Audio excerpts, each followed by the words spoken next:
So without further ado, please welcome Larry Reed, who's the author of the State of the Microcredit Summit Campaign Report. And previously, he was the CEO of Opportunity International Network.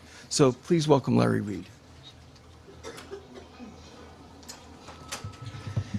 Thank you, Sam.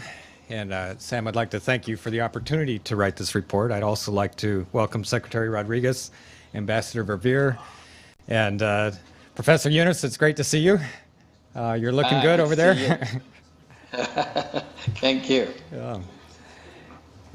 In 2006 in Halifax, the Microcredit Summit had a relaunch and set two goals during that relaunch: to work to reach 175 million of the poorest families with microcredit, and to see 100 million of those families move from below the poverty line to above it.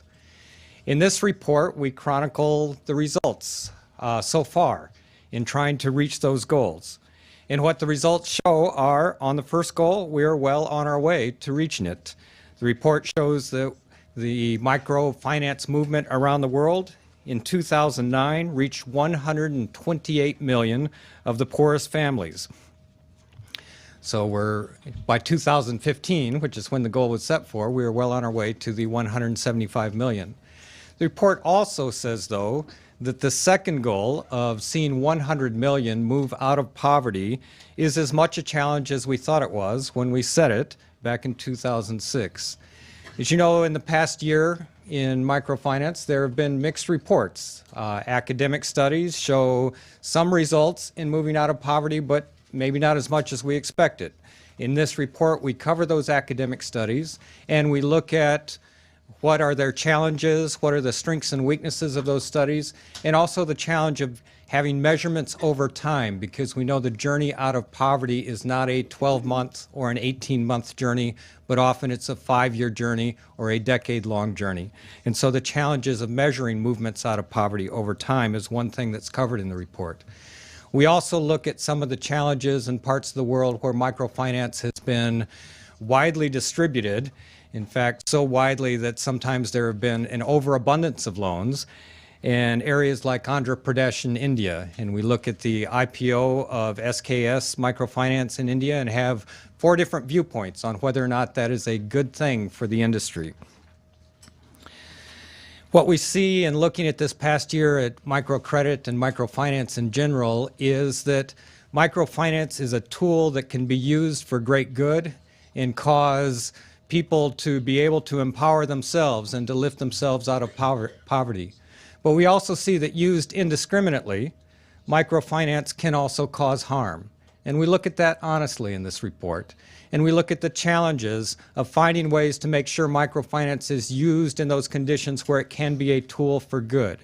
We highlight the efforts in the industry that are happening now to make sure that happens. One is the SMART campaign, which is an effort of the Center for Financial Inclusion and CGAP. And that effort is sort of the do no harm principle for microfinance. These are the basic minimums that anyone offering financial services to the poor should abide by to make sure people are not harmed. We also look at the Social Performance Task Force and the standards that they're setting for those involved in microfinance for social reasons, that want to achieve social good, and they are setting standards for that. And then we call for a third level of recognition in this industry, a seal of excellence for poverty alleviation and transformation. We in our goals want to be able to highlight those who are focusing on moving people out of poverty and are seeing results in getting that to happen, because those who achieve that are doing the hardest work in this field. And we need a way of recognizing them and learning from them. The report starts with the stories of 2 women.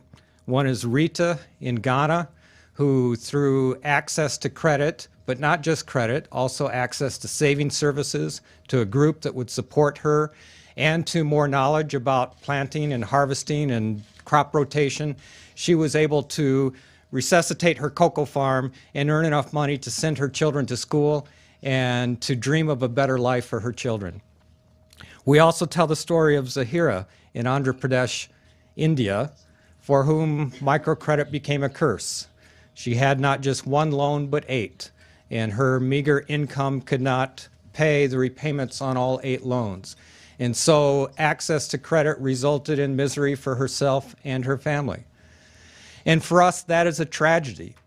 And that is a tragedy that should not happen in microfinance. And that is the reason we are calling for this seal of excellence, to be able to highlight those who take on the task of poverty alleviation and to be able to learn and establish best practices around moving people out of poverty with microfinance combined with other needed It's my services. pleasure to introduce U.S. Ambassador at Large for Global Women's Issues, Melanne Verveer.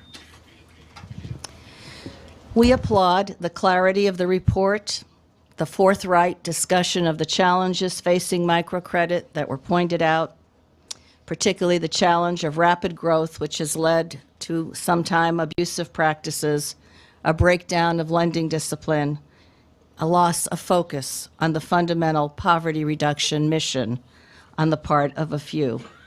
The seal of excellence that was mentioned is certainly a step in the right direction. We should remember that today, as we celebrate the launch of this report, 3 billion people in the world remain unbanked. The majority of them are women. So there is continued work to do to close the gap.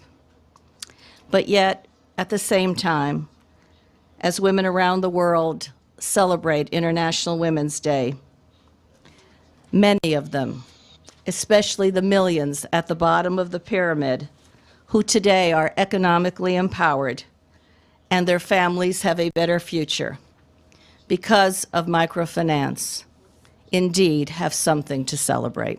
Thank you.